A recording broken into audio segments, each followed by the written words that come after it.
So you bought a fancy car which came with oodles and oodles of gizmos. And after the salesman took you through all the oodles and oodles of gizmos, you whizzed off home and showed your wife how, if you pressed this button, this miracle would happen. If you pressed that button, that miracle would happen. And you thought yourself so hot for having a car with oodles and oodles of gizmos.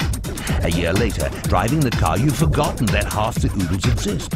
2 years later, driving the car, you forget that half the other half of the oodles and oodles of gizmos exist. But then you see an ad for a car which has even more oodles and oodles of gizmos, many of which you already have, and say, I want that car. Does that sound familiar? It's called application erosion, and it's something that most ERP vendors know about and keep quiet about.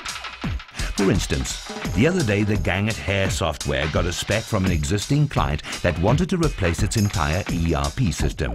Surprise, surprise. 30% of the spec were for functions that had been installed in the existing system, but which people had forgotten how to use.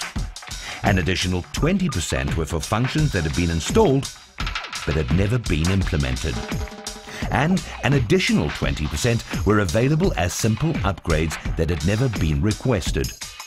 When the gang at Tortoise Software heard about this, they gaped in amazement. They wondered, has this poor user never heard of the business analytic tools and processes that we virtually insist our users use to ensure that their ERP systems generate 100% efficacy? But maybe there are some users out there who insist on having the new car on the block, even if it's already parked in their own garage. Syspro, simplifying your success.